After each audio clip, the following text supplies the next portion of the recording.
যে ঘরে মূর্তি আছে আর ছবি টানিয়ে রাখে ওই ঘরে রহমতের ফেরেশতা প্রবেশ করে না। তো ঘরে যে রহমত নাই, শান্তি নাই, আপনি রহমতের ফেরেশতা ঢুকার ব্যবস্থাই তো রাখেন নাই। এত রহমত নিয়ে আসতে চায় কিন্তু করতে পারেন না, ওই যে ছবি টাঙিয়ে রাখছেন। এই জন্য সুজানগরের ভাইয়েরা, আমাদের সুজানগরে যদি কারো ঘরে বিয়ের ছবি, আব্বা আম্মার ছবি, ফ্যামিলি গ্রুপ ছবি বা নেতা নেত্রীর ছবি থাকে, আজকে খুলে ফেলা যাবে না? খুলে ফেলা যাবে মুসলমান? খুলে ফেলবেন। হ্যাঁ, আপনি ফ্যামিলি গ্রুপ ছবি রাখতে পারেন। আব্বা আম্মা ভাই বোন সবাই মিলে একটা গ্রুপ ছবি তুললে স্মৃতির জন্য রাখা যায়। এটা অ্যালবাম বন্দি করে রাখতে, মাঝে মাঝে দেখবেন, দেখলে মৃত্যুর কথা স্মরণ হয়। আয় রে, 10 বছর আগের ছবিটা দেখলে কি কুচকুচে কালো দাড়ি ছিল আমার, এখন সাদা হয়ে গেছে, ঠিক কিনা? তখন বুঝবেন যে মৃত্যুর দিকে আমি এগিয়ে যাচ্ছি। এই দুনিয়াটা ক্ষণিকের, একটা থোটা, একটা মরিচিকা, একটা লোভ আর লালসার পেছনে আমরা ছুটে বেড়াচ্ছি। ধোকা। আসল জীবন কবরের জীবন। আওয়াজ করে বলতে হবে, ঠিক কিনা? একদিন মাটির ভেতরে হবে ঘর রে মন আমার, কেন বান্ধো ও দালান ঘর রে মন আমার, কেন বান্ধো দালান ঘর। প্রাণ পাখি উড়ে যাবে পিঞ্জর ছেড়ে,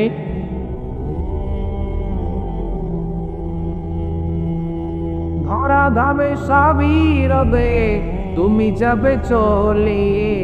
বন্ধু বান্ধব যত, মাতা পিতা দ্বারা শুধু, বন্ধু বান্ধব যত, মাতা পিতা দ্বারা শুধু, সবই হবে তোমার পদে মন আমার, কেন বান্ধ দালান ঘর। একদিন মাটি এর ভেতরে হবে ঘরে মন আমার, কেন বান্ধ দালান ঘর। ঠিক কিনা? পুরাতন ছবির অ্যালবামগুলো খুললে মৃত্যুর কথা স্মরণ হয়। দাদা পাশে বসা ছিল, আজকে দাদা নাই। নানা নিয়ে একটা ছবি দিলে অ্যালবামে রাখছিলাম, আজকে নানা নাই। বাবার সাথে চলেছিল, আজ বাবা নাই, মৃত্যুর কথা স্মরণ আসলে নাই। প্রয়োজনে আব্বা আম্মার সাথে বা নিজেদের ফ্যামিলি গ্রুপ পিকচার তুলতে পারবেন, এটা অ্যালবাম বন্দি করে রাখেন, কিন্তু টাঙিয়ে রাখা যাবে? রাখবেন আপনারা? আর রাখবেন না। অনেকে কুকুরের শো পিস কিনে, কুকুরের, বিড়ালের, কুমিরের শো পিস কিনে শোকেসে সাজিয়ে রাখে, আছে না নাই? সুজানগরে বোধহয় এগুলো নাই, তাই না? হ্যাঁ, সুজানগরে এগুলো আছে না? এগুলো আপনি রাখতে পারবেন না, এগুলো রাখবেন না। ইন্নাল মালাইকাতা লা তাদখুলু বাইতান ফিহি তামাসিল ওয়া সূরা, যেই ঘরে ছবি টাঙিয়ে রাখা হয়, মূর্তি সাজিয়ে রাখা হয়, আল্লাহর রহমতের ফেরেশতারা ওই ঘরে কশিনকালেও প্রবেশ করে না। তো ছোট্ট মেয়েদেরকে পুতুল কিনে দেয়া যায়, তাদেরকে, কথা বলেন, ছোট্ট মেয়েদেরকে দেখবেন ওরা পুতুলকে বাচ্চার মতো আদর করে, এটার দুধ খাওয়ায়, এটার জন্য রান্না করে, গোসল করায়, আছে না নাই? আম্মা জান আয়েশা রাদিয়াল্লাহু তাআলা আনহা পুতুল নিয়ে খেলা করতেন। নারীদের, ছোট্ট মেয়েদের জন্য এটা জায়েজ রাখা হয়েছে, এই কারণে কারণ কিছুদিন পরেই তারা মা হতে চলেছে, ঠিক কিনা? কেমন করে বাচ্চা কাচ্চা লালন পালন করবে, কেমন করে আমাদের আগামী প্রজন্মকে তারা গড়ে তুলবে, ওইটার একটা প্রশিক্ষণ খেলার মাধ্যমেই ছোটবেলায় যেন তাদের হয়ে যায়। এই জন্য ছোট্ট মেয়েদের জন্য পুতুল দিয়ে খেলাকে শরিয়ত জায়েজ রেখেছে। চিল্লায় পড়েন সুবহানাল্লাহ। কত সুন্দর আমাদের Islam, check and balance, check and balance. কিন্তু ছবি টাঙিয়ে রাখা যাবে না, কুকুরের শো পিস, কুমিরের শো পিস শোকেসে সাজিয়ে রাখা যাবে? শান্তি আসবে না, কই জাহান্নামের টুকরা হয়ে যাবে ঘর। ঘরের ভেতরে গিটার রাখা যাবে না, গিটার শুনেন, হারমোনিয়াম রাখা যাবে না, দোল তবলা, বাজারে দুল বাজারে বাঁশি, আছে না নাই? দোল রাখতে পারবেন না। বংশী বাজায় কে রে সখী, বংশী বাজায় কে, বংশী রাখা যাবে না। বংশী মানে বাঁশি, এই বাঁশি, ঢোল, তবলা, হারমোনিয়াম, গিটার, এগুলো যদি ঘরে থাকে রহমতের ফেরেশতা ঢুকে না।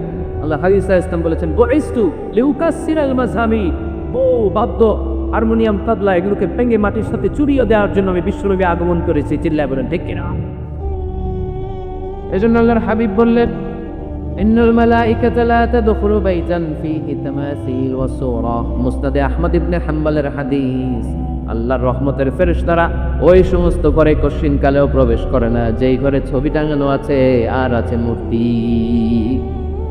কথা বুঝতে পেরেছেন? তাহলে এগুলো রাখা যাবে না। হিন্দি সিরিয়াল দেখা যাবে না, ঠিক কিনা? এমনও ফ্যামিলি আছে বাবা ছেলে একসাথে বসে হিন্দি সিরিয়াল দেখে, ইন্ডিয়ান নায়িকাদের কোমর দুলানো ডান্স দেখে। আসলে নাই, সিরিয়ালের জন্য পাগল এদেশের মেয়েরা। আলহামদুলিল্লাহ এদের মধ্যে একদম পরিবর্তন হইতেছে, এরা এখন লাশ দেখা শুরু করতেছে, ঠিক কিনা? তার মানে এই তাফসির মাহফিলগুলোর সফলতা আছে না নাই? আছে, আল্লাহর মেহেরবানি। অনেক বোনরা বলে হুজুর আগে সিরিয়াল দেখতাম এখন ওয়াজ দেখি। আলহামদুলিল্লাহ তবেল্লা। হিন্দি সিরিয়াল দেখবেন না, অশ্লীল নাটক দেখবেন না। টেলিভিশনে হিন্দি সিরিয়াল, হিন্দি সিনেমা, অশ্লীল নাটক দেখলে রহমতের ফেরেশতারা ওই ঘরে প্রবেশ করে। তাহলে কি দেখবে টিভিতে? কি দেখবে বলে? হ্যাঁ, সিধা দেখতে আয় কানি। আচ্ছা, টিভিতে আপনারা ইসলামিক প্রোগ্রামগুলো দেখবেন। রমাদানে অনেক ইসলামিক প্রোগ্রাম করে টেলিভিশন চ্যানেলগুলো, এগুলো দেখবেন। সৌদি আরবের সরাসরি লাইভ প্রোগ্রাম, এগুলো দেখবেন। জিওগ্রাফিক্যাল চ্যানেল আছে, দেখবেন। অ্যানিমেলস কিংডম দেখবেন, আফ্রিকার জঙ্গলে কত ধরনের প্রাণী পাওয়া যায়, সাগরের অতর গহ্বরে কি ধরনের মাছ আল্লাহ সৃষ্টি করে রেখেছে। সি ওয়াটার আমরা জানি না, সাগরের অতল গহ্বরের রাজ্য কেমন। অ্যানিমেলস কিংডম আর জিওগ্রাফিক্যাল চ্যানেল, এগুলো দেখবেন। টক শো দেখতে পারেন, নিউজ দেখতে পারেন। এমন প্রোগ্রামগুলি দেখেন যেগুলো শিক্ষণীয়, নিজেকে জ্ঞানী ও আলোকিত করে গড়ে তুলতে সহায়তা করে, এমন প্রোগ্রামগুলো দেখবেন। আওয়াজ করে বলেন ঠিক কিনা? এর বাইরে হিন্দি সিরিয়াল, নাচানাচি, রূপবানে নাচে কোমর দুলায়া, আছে না নাই? ফেরেশতারা বলবে তো করে পিটামু আমরা জুলাইয়া। এগুলি দেখা যাবে, তাহলেই শান্তি আসবে। তাহলে সালামের পরে 2 নম্বর যে ফর্মুলা জানলাম, ছবি টানিয়ে রাখা যায় না, পরে মূর্তি, কুকুরের মূর্তি, শোপিস রাখা যায় না, হিন্দি সিরিয়াল, অশ্লীল নাটক, গান বাজনা, এগুলো ঘরে দেখা যাবে না। এগুলো দেখলে আল্লাহর রহমত ঘরের ভেতরে প্রবেশ করবে না। মনে থাকবে সবার? মনে থাকবে তো? তা আওয়াজ করে বলেন না। 3 নাম্বার, ঘরে মাঝে মাঝে নামাজ পড়বে। ঘরে মাঝে মাঝে কি করবেন?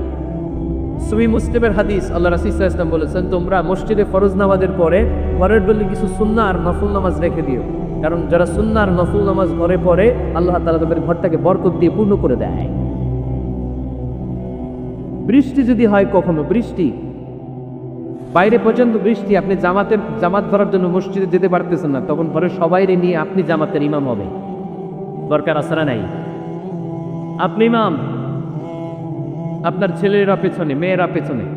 নারী পুরুষ একই কাতারে দাঁড়াতে পারে না, তো আপনি ইমাম, পেছনে আপনার ছেলেরা, এরপরের কাতারে আপনার মেয়েরা আর আপনার স্ত্রীরা। পাওয়া যাবে না? ছেলে মেয়ে যদি না থাকে, হুজুর আমি আর সে টোনাটনি সংসার, তাহলে টোনা দাঁড়াবে সামনে, উনি দাঁড়াবে পেছনে, একসাথে দাঁড়ানো যাবে? আমি আর আজকে সভাপতি লিয়াকত ভাই দুজনে মিলে যদি জামাত করি, একসাথে দাঁড়ানো যাবে। আমি এদিকে, লিয়াকত ভাই আমার ডানে, ঠিক কিনা? তো টোনাটনি যদি দাঁড়ায়, টোনা দাঁড়াবে সামনে, তুই দাঁড়াবে বরাবর পিছনে। মাসালা বুঝতে পেরেছেন? The family that prays together stays together. যে ফ্যামিলি একসাথে নামাজ পড়ে, ওই ফ্যামিলি টিকে থাকে বহুদিন, ঠিক কিনা? I repeat, the family that prays together stays together. যে পরিবার একসাথে সালাত আদায় করে ঘরে, এই পরিবারগুলি ভাঙে না। এই পরিবারে ডিভোর্সের কথা শুনবেন না। এই পরিবারে আছে শুধু শান্তি আর শান্তি। চিল্লায় বলেন ঠিক কিনা? তাহলে 3 নম্বর ফর্মুলা সুজানগরবাসীদের জন্য যেটা আমি শোনালাম, ঘরে জামাতে সালাত পড়বেন। বৃষ্টি, জামাতে যেতে পারতেছেন না, সবাই নিয়ে আপনি ইমামতি করেন। অথবা তাহাজ্জুদের সময়, বাচ্চাদের ডিসেম্বর মাসে প্রায় অফ থাকে না, কথা কয় না? ডিসেম্বর মাসে ছুটি আছে না নাই? আছে। ছুটির সময়গুলোতে তাহাজ্জুদের প্রোগ্রাম করেন বাসায়। আপনি ইমাম, আপনার ছেলে মেয়ে আর স্ত্রী, আপনার মুক্তাদি একসাথে ঘরে সালাত পড়লে ঘরটারে বরকতময় করে দেয় কে? কয়টা গেল? কয়টা? ভালো লাগতেছে না? না নাকি আবার স্লোগান লাগবে? স্লোগান লাগলে এবারে বললেন, স্লোগান দেওয়াই দিব। আওয়াজ করে বলতে আবির বাইরে কেন? 3টা। 4 নম্বর, ঘরে সুখ শান্তি সমৃদ্ধি ফিরিয়ে আনার 4 নম্বর ফর্মুলা হচ্ছে একসাথে খাবার খান। কিভাবে খাবার খাবেন? একসাথে বসে খাবার খান। যদি 51 ব্যক্তি ফ্যামিলি হয়, ভাই বোন আত্মীয় স্বজন একসাথে, নারী পুরুষ দেখা দেওয়া জায়েজ নেই, তখন ছেলেরা একসাথে খান। ছেলেদের পর্ব শেষ হলে মেয়েরা একসাথে খান। একসাথে খেলে খাবার শেয়ার করলে বরকত আছে না নাই? সামান্য একটু খাবার আপনি আপনার ছেলের পাতে তুলে দেন, আপনার ছেলে আপনার পাতে তুলে দিবে, বরকত বাড়ায় দিবে কে? একসাথে ইফতারি করবেন, আলাদা আলাদা ইফতারি করবেন, একসাথে ইফতারি করলে বরকত দেয় কে? আল্লাহ হাবিব সাল্লাল্লাহু আলাইহি ওয়াসাল্লাম বললেন, কেউ যদি কাউকে ইফতারি করায় তাহলে রোজাদারের যত সওয়াব, যিনি ইফতারি করালো তারও তত সওয়াব। সাহাবারা বললেন, আমাদের তো এত সম্পদ নাই যে মানুষকে ইফতারি করাবো। আল্লাহর হাবিব সাল্লাল্লাহু আলাইহি ওয়াসাল্লাম বললেন, ওয়ালাউ বিতাম্বা, একটা খেজুর দিয়েও যদি করাও এই সওয়াব পাবে। ওয়ালাউ বিআতকাতি লাবান, এক ঢোক বুক দিয়েও যদি করাও, ওয়ালাউ বিশারবাতি মা, এক ঢোক পানি দিয়েও যদি করো এই সওয়াব পাবা। আপনি আপনার ভাই বোন একসাথে ইফতারি করতে বসেছেন, আপনার প্লেট থেকে একটা পেঁয়াজও আপনার ভাইয়ের প্লেটে দিবে, ওই সওয়াব পাবে। আপনার ভাই একটা খেজুর আপনার প্লেটে দিবে, ওই সওয়াব পাবে। সুবহানাল্লাহ দেবেন না? তাহলে ঘরে সুখ শান্তি ফিরে আনার 4 নম্বর ফর্মুলা, একসাথে খাবার খান। একসাথে খাবার খেলে হৃদ্যতা বাড়ে, সম্পর্ক বাড়ে। খাওয়া শুরু করবেন বিসমিল্লাহির রহমানির রহিম দিয়ে। কি দিয়ে? কোন হাতে খাবেন? বা হাতে, তাই না? চিল্লায় বলেন, কোন হাতে? ডান হাতে। বিসমিল্লাহ বলে খাওয়া শুরু করবেন, ডান হাতে খাবেন। খাওয়ার শেষে পড়বেন আলহামদুলিল্লাহ। খাওয়ার পরে কি পড়বেন? খবরদার রান্নার বদনাম করবেন না কখন। রান্নার বদনাম করেন নাকি? এটা ঝাল হয়েছে, ওইটা মজা হয় নাই, এটা টপ হয়েছে, এটা লবণ হয়, এরকম আছে না নাই? লবণ হয় নাই, বৌরিক তালাক দিছে, এরকম আছে না নাই? রান্না একটু ভালো হয় নাই, ঝাল হয়ে গেছে বেশি, পোবরে মায়ের সুখ, এরকম তাকাইতেছে না নাই? মা আবা রাসূলুল্লাহি সাল্লাল্লাহু আলাইহি ওয়াসাল্লাম তুআমান ফাতু, আল্লাহর হাবিব সাল্লাল্লাহু আলাইহি ওয়াসাল্লাম কখনো কোনো রান্নার বদনাম করতেন না। ইনিশতাহাহু আকালাহু, বুখারী বর্ণনা। ভালো লাগিয়ে খেতেন, ভালো লাগতেছে আরো খেতেন, আরো খেতেন। ওয়াইন কারিবাহু, ভালো না লাগলে রেখে দিতেন, ওর দিকে তাকাইতেন না। কিন্তু কখনো বলেন নাই লবণ হয় নাই, কখনো বলেন নাই ঝাল বেশি হয়েছে, আপনিও বলেন নাই রান্নাটা মজা হয়নি। সুবহানাল্লাহ পড়বেন না? কি রাসূল ছিলেন ওমর। এজন্য রান্নার বদনাম করবেন না, একসাথে মিলেমিশে খান, বরকত বানায় দিবে কে? 4টা গেল। 5 নাম্বার, ঘরে কোরআন তেলাওয়াত করুন। কি তেলাওয়াত? কোরআন তেলাওয়াত নাই, ঘরে তেলাওয়াত নাই, ফজরের পরে তেলাওয়াত নাই, সব ঘুম আর ঘুম, আছে না নাই? তো রহমত বরকত ঢুকবে কেমনে? ঘরে কোরআন তেলাওয়াত করুন। হাজবেন্ড তার ওয়াইফকে কোরআন তেলাওয়াত শোনাবে, ওয়াইফ তার হাজবেন্ডকে শোনাবে, বাবা তার সন্তানকে শোনাবেন, সন্তান বাবাকে শোনাবেন। প্রতি মাসের জন্য একটা সূরাকে নির্ধারণ করুন যে আমরা সবাই মিলে এই মাসে এই সূরাটা মুখস্থ করবো। পাওয়া যাবে? আজ করে বলেন যে সূরাতে দোয়া, এটা কি খুব বড় সূরা? কথা কয় না? সূরাতে দোয়া কি বড় সূরা না ছোট সূরা? তো এক মাসে কি সূরাটা মুখস্থ করা যাবে না? কথা বলে ওয়াত-তিনি ওয়াজ-যাইতুন ওয়া তুরি সিনিন, এটা কি বড় সূরা? এক মাসে পাওয়া যাবে না? প্রতি মাসের জন্য একটা করে সূরা নির্ধারণ করুন, তাহলে 12 মাসে কয়টা সূরা? আজ করে বলতে হবে 12টা সূরা, প্রতি মাসে একটা। আজকে 31st নাইট না? কয়টা বাজে? হ্যাঁ, আরো সময় বাকি। 12টা বাজতে বাজতে আরো দেরি অনেক। এখানে পটকা ফুজা যায় নাকি? বোমা টোমা কিছু নাই না? মাশাআল্লাহ, সুজানগরের লোক তো খুব আল্লাহওয়ালা দেখি। আল্লাহ কবুল করুক। এই যে নতুন বছরের জন্য প্ল্যান নেন, ঘরটারে কি করে সুখী সমৃদ্ধ বানাবেন। প্রতি মাসের জন্য কয়টা সূরা? 12 মাসে তাহলে কয় সূরা? 12 সূরা। প্রতি সপ্তাহে আপডেট নেবেন, খোঁজখবর নেবেন, কয় আয়াত দিলে তোমার স্ত্রীর খোঁজখবর নেবেন, সন্তানের খোঁজখবর নেবেন, কয় আয়াত করবে। মাস শেষে সবাই সবার কাছ থেকে শুনবেন, ঘরের বরকত বাড়ায় দিবে কে? এরকম ফ্যামিলি আমাদের সবার হোক, আমরা চাই না? হ্যাঁ, স্ত্রী তার স্বামীকে কোরআন তেলাওয়াত করে শোনায়, স্বামী তার স্ত্রীকে কোরআন তেলাওয়াত করে শোনায়, বাবা তার সন্তানকে কোরআন তেলাওয়াত করে শোনায়, সন্তান তার বাবাকে কোরআন তেলাওয়াত করে শোনায়। আপনার ছেলে মেয়েরা যখন কোরআন পড়ে আওয়াজ করে পড়তে বলে, যেটা ভুল হলে শুদ্ধ দিতে পারেন। এবং প্রতি মাসে যে সূরাটা মুখস্থ করবেন, ওই সূরাকে তাদাব্বুরে কোরআন করতে হবে, অর্থে জানতে হবে। মাতৃভাষায় কোরআনের অর্থ জানার দরকার আছে না নাই? তাহলে ঘরে কোরআন তেলাওয়াত করবেন। আল্লাহ রাসূল সাল্লাল্লাহু আলাইহি ওয়াসাল্লাম আম্মা জান আয়েশা রাদিয়াল্লাহু তাআলা আনহার কোলের মধ্যে মাথা রেখে কোরআন তেলাওয়াত করতেন। সুবহানাল্লাহ নাই? বিয়ে করছেন কারা কারা দেখি হাত তোলেন।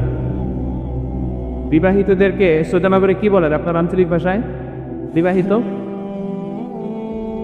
দিয়াতি, আর অবিবাহিত আবিয়াতি।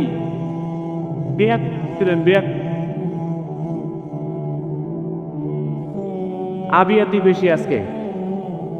বিয়াতি কম, হাত নামান।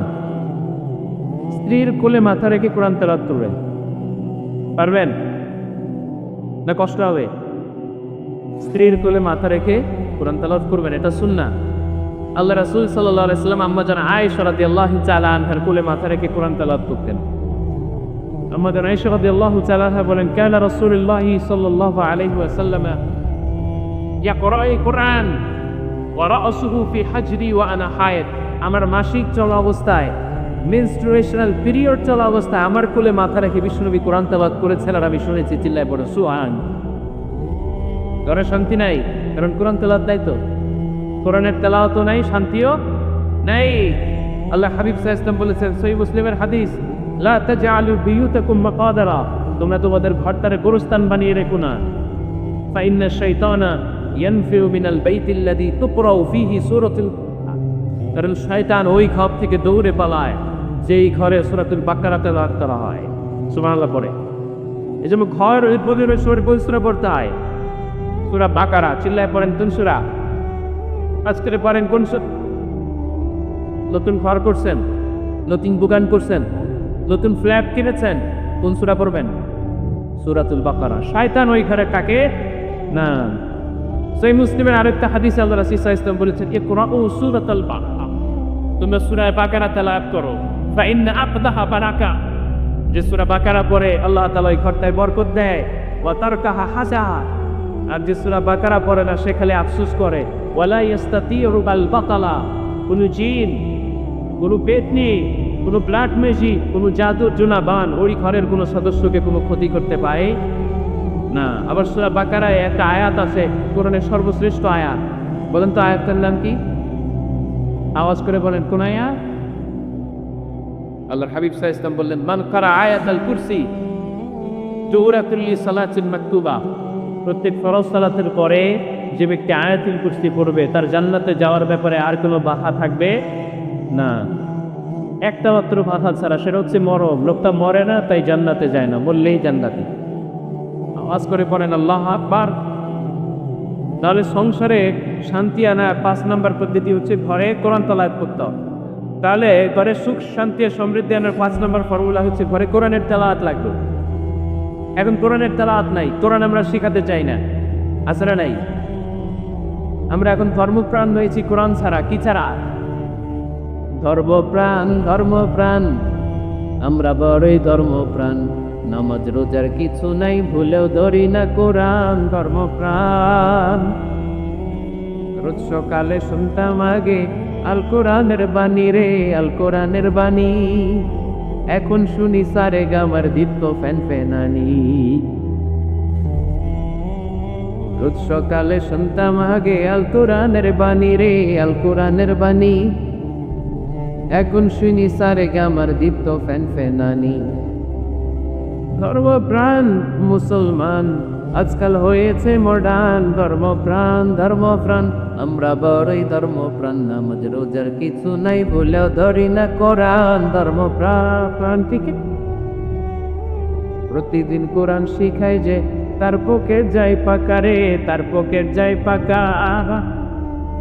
সপ্তাহে 2 দিন গান শিখায় যে নেয় তো 1000 টাকা। ধর্মপ্রাণ মুসলমান আজকাল হয়েছে মডার্ন। ধর্মপ্রাণ, ধর্মপ্রাণ, আমরা বড়ই ধর্মপ্রাণ। নামাজ রোজার কিছু নাই, ভুলেও ধরি না কোরআন। ধর্মপ্রাণ। এরকম ধর্মপ্রাণ আমরা কেউ হতে চাই?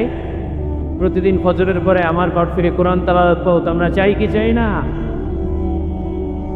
ঘরে সুখ সমৃদ্ধি আর শান্তি আসার মাধ্যম হচ্ছে কোরআন তেলাওয়াত করা।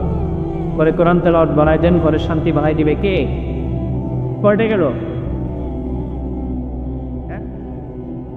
5টা না? শুনতেছে তোমার সাহেব? 6 নম্বর হচ্ছে মাঝে মাঝে বেড়াতে যাবেন।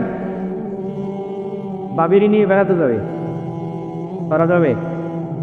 জি হয়। এই যে আপনাদের এখানে জাপলং আছে না, জাপলং, আর কি আছে সিলেটে? মাদাই কুণ্ড, আর কি সবচেয়ে বড় হাওর বাংলাদেশে। আমি গিয়েছিলাম একবার, হাকালতি পেছনে 2 জন হারাই যাবে, 2 জন দিরিগে পাওয়া যাবে? যাবেন। আল্লাহ রাসূল সাল্লাল্লাহু আলাইহি ওয়াসাল্লাম যেতেন, স্ত্রীদেরকে নিয়ে মরুভূমিতে বেড়াতে যেতেন, আউটিংয়ে যান, মাঝে মাঝে ফ্যামিলি ট্যুরে যান। সিরু ফিল আরদ সুম্মা আনজুরু কাইফা কানা আকিবাতুল মুতাদ্দিবিন। জমিনে ঘুরে বেড়াও আর দেখো মিথ্যাবাদীরা পৃথিবীতে কি করেছে আর তাদের সাথে আমি কি আচরণ করেছি, ঠিক কিনা? সুযোগ হলে মিশরে যান, ফেরাউনের লাশ দেখে আসেন। কারণের বাড়িতে যান, ধ্বংসস্তূপ দেখে আসেন। পারলে জর্ডানে যান, মৃত সাগর দেখে আসেন। সমকামিতার কারণে লূত আলাইহিস সালামের কওমের লোকদেরকে আল্লাহ জমিন থেকে উঠিয়ে একটা আঘাত করেছেন জমিনে। ফাজআলনা আলিয়াহা সাফিল, জমিনের উপরের মাটিকে আমি নিচে ঢুকিয়েছি, নিচের মাটিকে আমি উপরে ঢুকিয়েছি। উপর থেকে শিলা আর প্রস্তর বৃষ্টি নাযিল করে পুরো জমিনটারে আমি নাসাকার করে দিয়েছি। ওখানে এখন ডেড সি, লোহিত সাগর, মৃত সাগর। ওখানে কোনো মাছ জন্মায় না, কোনো কাকা জন্মায় না, ব্যাঙ জন্মায় না, কিচ্ছু জন্মায় না। লবণের ডেনসিটি, ঘনত্ব এত বেশি, ওখানে কোনো মানুষ ডুবেও না। গজবের জায়গা, সুযোগ পেলে দেখে আসে। টাকা পয়সা ভালো থাকে, সময় হলে প্রায়ই ফ্যামিলি মেম্বারদেরকে নিয়ে উমরায় যান। কই যাবেন? উমরায় যান। নবদম্পতি যারা বা রিসেন্টলি তোমরা যারা বিয়ে করতে যাচ্ছ, you are going to be a new couple, পারলে তোমাদের হানিমুনটা উমরায় সেরে ফেলো। পারা যাবে না?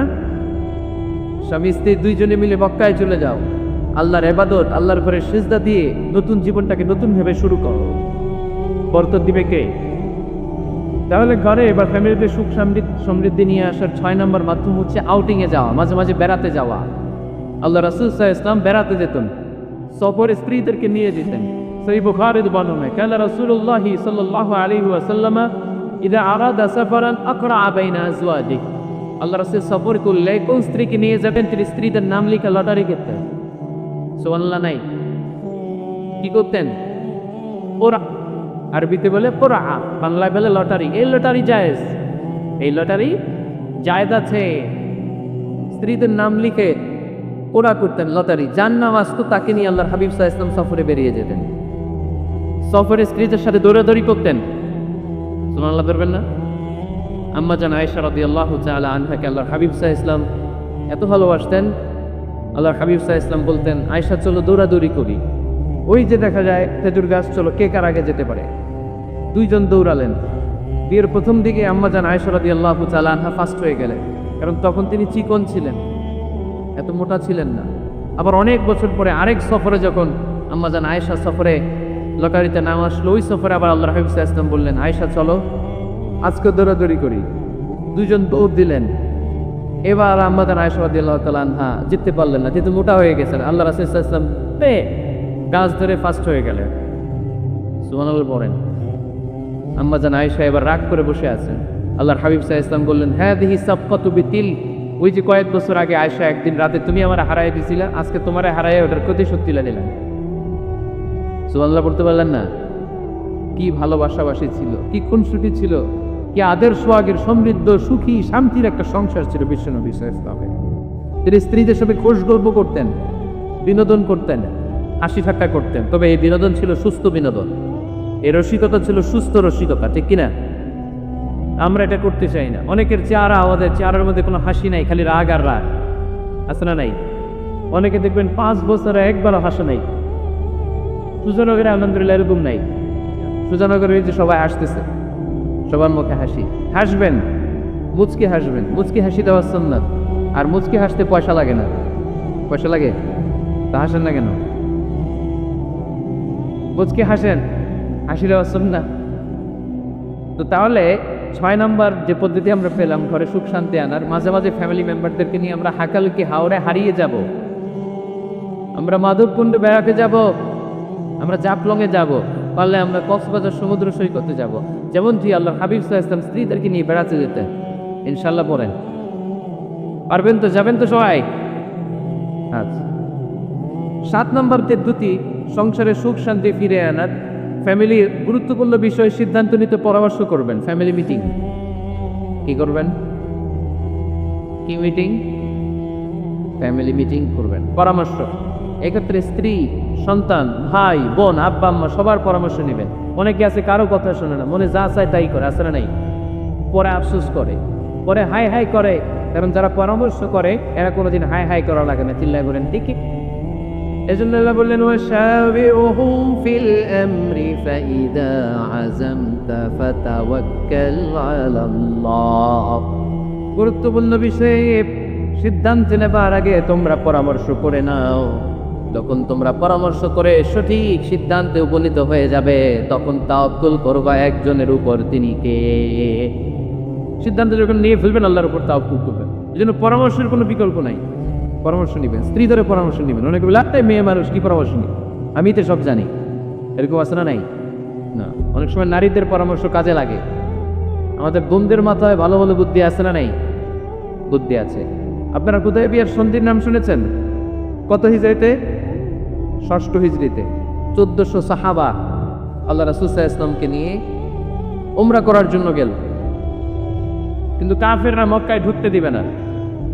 তখন একটা সন্ধি হলো যে এই বছর আমরা ফিরে যাব। আল্লাহ হাবিব সাল্লাল্লাহু আলাইহি ওয়াসাল্লাম ওই সন্ধিতে রাজি হলেন। আংটির মধ্যে মুহাম্মদ রাসূলুল্লাহ সিল বাঁধলেন, রাজি। কিন্তু সাহাবারা রাজি না। সাহাবারা বললেন, ইয়া রাসূলুল্লাহ, এত কষ্ট করে 1400 সাহাবা উমরা করার জন্য এসেছি, উমরা না করতে আমরা ফিরে যাবো, আমরা যাবো না। আল্লাহ হাবিব সাল্লাল্লাহু আলাইহি ওয়াসাল্লাম তাদেরকে আদেশ করলেন, লাও ওয়ানহারু, যেহেতু সন্ধি হয়েছে আমি সন্ধি ভঙ্গ করতে পারবো না, সন্ধির নিয়ম অনুযায়ী এবছর আমরা ফিরে যাব, আমরা উমরা করবো না। আর যেহেতু আমরা পশু নিয়ে এসেছি, সবাই পশু জবাই করো, মাথার চুল হালাক করে হালাল হয়ে যাও। কিন্তু কেউ কথা শোনে না, কেউ কথা শোনেন না। 1400 সাহাবা বসে আল্লাহ রাসূল সাল্লাল্লাহু আলাইহি ওয়াসাল্লাম দৌড়ে আদেশ করলেন, তবু ওয়ানহারু, পশুগুলোকে জবাই করো, মাথার চুল ফেলে দিয়ে হালাল হয়ে যাও। কেউ কথা শুনে না। আবার বললেন কবু ওয়ানহারু, 1400 সাহাবা, কেউ শুনে না। আল্লাহ হাবিব সাল্লাল্লাহু আলাইহি ওয়াসাল্লাম এত বিব্রতকর পরিস্থিতিতে কখনো পড়েন নাই, কোনোদিন না। মনটা খারাপ করে আল্লাহ রাসূল সাল্লাল্লাহু আলাইহি ওয়াসাল্লাম তাঁবুর ভিতরে ঢুকে গেলেন। ওই সফরে লতারিতে নাম এসেছিল উম্মে সালামা রাদিয়াল্লাহু তাআলা আনহা। সুবহানাল্লাহ পড়বেন না?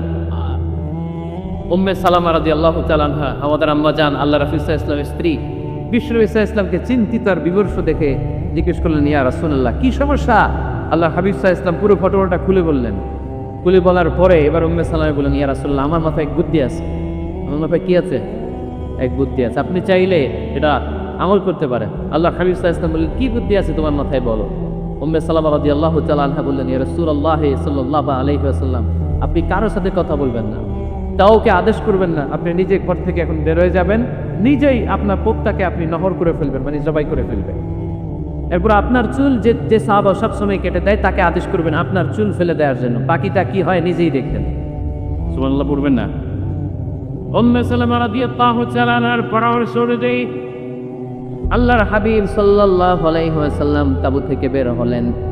নিজ হাতে ছুরি দিয়ে উটকে নহর করলেন। উট জবাই করা যায় না।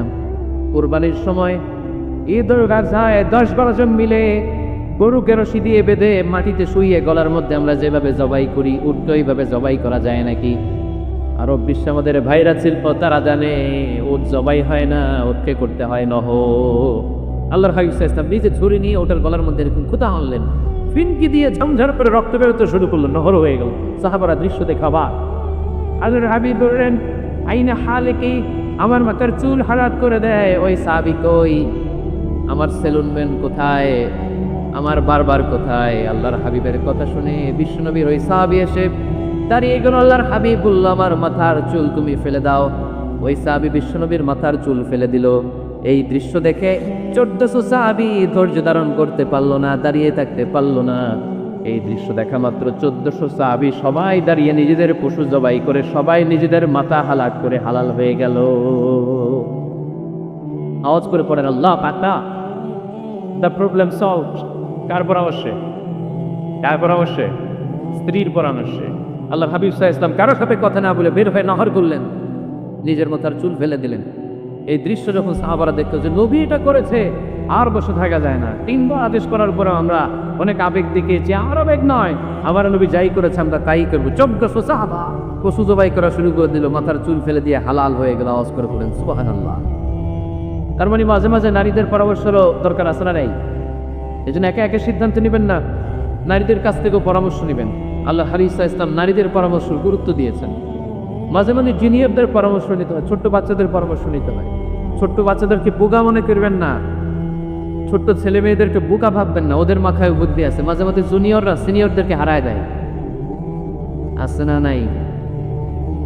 আল্লাহর হাবিব সাল্লাল্লাহু আলাইহি ওয়াসাল্লামের একটা বৈশিষ্ট্য ছিল, তিনি কিছু খেলে খাওয়ার পরে বন্টন করলে কোন দিক দিয়ে করতেন?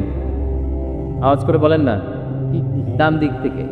একবার তিনি দুধ খেলেন, দুধ খেয়ে বন্টন করবেন, কিন্তু ডান দিকে দাঁড়িয়ে ছিল একটা ছোট্ট ছেলে, আর বাঁ দিকে মুরব্বী সাহাবারা। আল্লাহ হাবিব সাল্লাল্লাহু আলাইহি ওয়াসাল্লাম এই ছোট্ট ছেলের কাছ থেকে অনুমতি চাই যায়, তার মানে ছোট্ট ধরে পরামর্শের দরকার আছে না নাই? আল্লাহর হাবিব বললেন, আতা'দালি আন উ'তিয়া আতাব, আমার স্বভাব হলো খাবার বন্টনের সময় ডান দিক থেকে করি, কিন্তু এখন ডান দিকে তুমি ছোট্ট মানুষ, বাম দিকে বয়স্ক সাহাবারা, তুমি যদি অনুমতি দাও তোমার আগে বয়স্ক সাহাবাদেরকে দিয়ে আমি খাবার বিতরণ করতে চাই। ছোট্ট ছেলেটা বলল, ইয়া রাসূলুল্লাহ লা উসিরু বিনাসিবি মিনকা হালান, আপনার এই বরকতের জিনিস আমি অন্য কাউরে দিতে চাই না, আমার ভাগেরটা আমি আগে খেতে চাই, যেহেতু হিসাবে আমি পাই আমার আগে দেন, আমি দিব না। সুবহানাল্লাহ পড়ে। সে যেহেতু রাজি হয় নাই, আল্লাহ রাসূল সাল্লাল্লাহু আলাইহি ওয়াসাল্লাম দিতেও পারে নাই। আল্লাহর হাবিব সাল্লাল্লাহু আলাইহি ওয়াসাল্লাম দুধের পেয়ালাটা মুরব্বীদের হাতে নেহা দিয়ে ছোট্ট বাচ্চার হাতে তুলে দিয়েছে, চিল্লায় পড়ে আল্লাহ মা। তাহলে ছোট্ট বাচ্চাদের পরামর্শের দলিল আছে না নেই? আল্লাহ রাসূল সাল্লাল্লাহু আলাইহি ওয়াসাল্লাম একবার ওয়াজ করতেছেন, সহিহ বুখারীর বর্ণনা। আল্লাহর হাবিব সাল্লাল্লাহু আলাইহি ওয়াসাল্লাম বললেন, ইন্না মিনা শাজারি শাজারা, এক ধরনের গাছ আছে, লা ইয়াসকুতু ওয়ারাকুহা, যেই গাছের পাতা কোনোদিন ঝরে না, পাতা পড়ে না, একটা গাছ আছে। মাসালুহা কামাসালিল মুসলিম, এই পাতার দৃষ্টান্ত মুসলিমের দৃষ্টান্ত একই। হাদিসুনি মা হিয়া, দেখি তো কোন সাহাবী বলতে পারে এটা কোন গাছ? আল্লাহর হাবিব বললেন, এমন একটা গাছ আছে যে গাছের কোনো পাতা ধরে না। এই পাতার দৃষ্টান্ত, গাছের দৃষ্টান্ত, মুমিনের দৃষ্টান্ত একরকম। ফাকাদিসুনি মা হিয়া, কে আছো বলতে পারো এটা কোন গাছ? কেউ পারে না। সাহাবারা মনে করছে এটা মরুভূমির কোনো একটা গাছ হবে, কেউ বাড়ির পাশে যে খেজুর গাছ আছে এটা খেয়াল করে নেই, সবাই চলে গেছে অন্য গাছের দিকে। ক্যাকটাস, গুলগুলাতা, মরুভূমির রেপারতে গাছগুলো আছে, দুর্লভ দুষ্প্রাপ্য গাগি, তারা এক একজন একটার করে নাম বলতে আরম্ভ করলো। আল্লাহ রাসূল সাল্লাল্লাহু আলাইহি ওয়াসাল্লাম বললেন হয় নাই, একজন বলে একটা, আল্লাহর হাবিব বললেন হয় নাই। সবশেষে কেউ যখন পারে না, আল্লাহ রাসূল সাল্লাল্লাহু আলাইহি ওয়াসাল্লাম বললেন, ইন্নাহা নাখলা, এটা খেজুর গাছ। এটা কি গাছ? সবাই বলে ঠিক গাছ, খেজুর গাছ। কেউ পারে নাই। ওয়াজ শেষ, নসিহত শেষ, সবাই বাড়ি ফিরে যাচ্ছে। সাইয়েদনা ওমর ফারুক রাদিয়াল্লাহু তাআলা আনহু উনি ওনার ছেলে আব্দুল্লাহ ইবনে ওমরকে নিয়ে যাচ্ছে। আব্দুল্লাহ ইবনে ওমর হঠাৎ করে বললেন, আব্বা, আল্লাহ রাসূল যখন জিজ্ঞেস করেছিল এটা কোন গাছ, আমি কিন্তু জানতাম এটা খেজুর গাছ, আমি কিন্তু জানতাম। ওমর ফারুক বললেন, বলো নাই কেন? আব্দুল্লাহ ইবনে ওমর বলেন, আব্বা আপনি পারেন না, আমার চাচা আবু বকর পারে না, মুরব্বী সাহাবারা কেউ পারে না, আমি মাঝখান দিয়ে কেমনে বেয়াদবি করি? সুবহানাল্লাহ পড়বেন না? ওমর ফারুক বললেন, বলো কি, তুই যদি আজকে বিশ্বনবীর সামনে উত্তরটা দিতে পারতা, আমার ছেলে উত্তর দিতে পেরেছে, এটা যেন আমার পক্ষে এত বড় হয়ে যেত। ও আব্দুল্লাহ, কেন তুমি বলবে না? আজকে কেউ প্রশ্নের উত্তর করতে পারে নাই, তুমি যদি বিশ্বনবীর সামনে দাঁড়িয়ে প্রশ্নের উত্তর করতে পারতা, আমার বুকটা এত বড় হয়ে যেত, কেন বললা না? তুমি বললে আমি বড্ড খুশি হয়ে যেতাম। সুবহানাল্লাহ পড়েন। তার মানে মাঝে মাঝে জুনিয়ররা সিনিয়রদেরকেও হার মানায় দেয়, এরকম আসরা নাই? এই জন্য পরামর্শ করবেন, অবশ্যই পরামর্শ করবেন। সাইয়েদনা ওমর ফারুক যখন খলিফা, তিনি মুরব্বীদের মিটিংয়ে একটা ছোট্ট বাচ্চাকে রাখতেন, অল্প বয়স্ক এক সাহাবী, ওই সাহাবীর নাম আব্দুল্লাহ ইবনে আব্বাস রাদিয়াল্লাহু তাআলা। মুরব্বীরা মনে কষ্ট পেলেন, কিরে এই ছেলের সমান নাতি আছে, আমার ঘরে আমার নাতি আছে, এই ছেলের সমান এই ছেলেকে কেন রাখে? ওমর ফারুক বললেন, একদিন দেখাই দিব আপনাদেরকে কেন রাখি। ওমর ফারুক একদিন সবাইকে বললেন, ইদা জা নাসরুল্লাহি ওয়াল ফাতহ ওয়া রাআইতান নাস ইয়াদখুলুনা ফি দীনিল্লাহি আফওয়াজা, এটা কোন প্রেক্ষাপটে নাজিল হয়েছে আপনারা কে জানেন বলেন তো? এক সাহাবী বললেন, এই সূরা দ্বারা বোঝানো হয়েছে আমাদের যখন বিজয় অর্জিত হবে তখন যেন আমরা বেশি বেশি আল্লাহর প্রশংসা করি। ওমর ফারুক বললেন, উত্তর হয় নাই। আরেক বয়স্ক সাহাবী বললেন, আমাদেরকে রব্বুল আলামিন বড় বড় শহর বিজয়ের ব্যাপারে আদেশ দিয়েছে, এই সূরা দ্বারা আমি এটা বুঝেছি। ওমর ফারুক বললেন, হয় নাই। কেউ যখন উত্তর করতে পারে নাই, ওমর ফারুক বললেন, ও আব্দুল্লাহ ইবনে আব্বাস, তুমি এই সূরার ব্যাপারে কি জানো? আব্দুল্লাহ ইবনে আব্বাস বলেন, হুয়া আজালু রাসূলিল্লাহ, এই সূরা দ্বারা বিশ্ব নবীর আগাম মৃত্যুকে বোঝানো হয়েছে। ইদা জা নাসরুল্লাহি ওয়াল ফাতহ, নবী হে যখন বিজয় আসবে, আল্লাহর পক্ষ থেকে সাহায্য আসবে, ওয়া রাআইতান নাস ইয়াদখুলুনা ফি দীনিল্লাহি আফওয়াজা, আপনি দেখবেন দলে দলে পানির মতো লোকজন কালিমার ছাতার নিচে প্রবেশ করতেছে। তো সবাই যখন কালিমা পড়ে মুসলমান হয়ে যাবে, সবাইকে মুসলমান বানানোই ছিল বিশ্বনবীর মিশন যখন কমপ্লিট, নবী থাকার পৃথিবীতে আর দরকার নাই। এই সূরা দ্বারা আল্লাহ বুঝিয়েছেন বিশ্বনবী পৃথিবীতে আর বেশি দিন বেঁচে নাই। চিল্লায় বলেন ঠিক কিনা? ওমরে ফারুক ডেকে বললেন, আব্দুল্লাহ মারহাবা, মারহাবান বিকা ইয়া আব্দুল্লাহ ইবনে আব্বাস। ও আব্দুল্লাহ ইবনে আব্বাস, মাশাআল্লাহ তাবারাকাল্লাহ, কেউ সঠিক উত্তর না দিতে পারলেও তুমি সঠিক উত্তর দিয়েছো। তুমি এই সূরার ব্যাপারে যতটুকু জানো আমিও জানি ততটুকু। পড়েন সুবহানাল্লাহ। তুমি সঠিক উত্তর দিয়েছো। এই হাদিসগুলো প্রমাণ করে মাঝে মাঝে জুনিয়ররা সিনিয়রদেরকেও হারিয়ে দেয়। চিল্লায় বলেন ঠিক কিনা? এই জন্য মাঝে মাঝে বাচ্চা ছেলেদের পরামর্শের দরকার আছে না নাই? ঘরে সুখ নাই, শান্তি নাই, কারণ পরামর্শ করেন না। তোর আব্বা আম্মার পরামর্শ নেন, স্ত্রীদের পরামর্শ নেন, ছেলে মেয়েদের পরামর্শ নেন। গুরুত্বপূর্ণ সিদ্ধান্ত নেওয়ার আগে পরামর্শ করে সিদ্ধান্তগুলো নেওয়ার দরকার আছে না নাই? পরামর্শ করে ফ্যামিলি মিটিংয়ে যদি আমরা সিদ্ধান্ত নিই, ওই সিদ্ধান্তে বরকত দিবে কে? আওয়াজ করে বলে, ওই ঘরটারে বরকতময় করে কে? তাও কয়টা গেল? 7টা। 8 নম্বর হচ্ছে প্রত্যেকটা ঘরে এক একটা পারিবারিক পাঠাগার গড়া চাই, ফ্যামিলি লাইব্রেরি। কার কার ঘরে পারিবারিক পাঠাগার আছে দেখি, সুজানা ধরে। মাশাআল্লাহ, মাশাআল্লাহ পড়েন, আওয়াজ করে পড়েন মারহাবা। যাদের ঘরে নাই তাদের ঘরে একটা পাঠাগারের দরকার আছে না নাই? একটা শোকেস বানাবেন, ওখানে ইসলামী বইগুলো রাখবেন, ইসলামী সাহিত্যগুলো রাখবেন, তাফসিরগুলো রাখবেন, হাদিসের বইগুলো রাখবেন। একটা পারিবারিক পাঠাগারের দরকার আছে না নাই? কোরআনের প্রথম আয়াত হয়েছে পড়ো। কোরআনের প্রথম আয়াত কি? আল কোরআনের প্রথম বাণী পড়ো, আল হাদিসে নবীর কথা পড়ো। আল কোরআনের প্রথম বাণী পড়ো, আল হাদিসে নবীর কথা পড়ো। পড়ে পড়ে শেখো, শিখে শিখে তুমি তোমার নিজের জীবন গড়ো। পড়েন আমিন।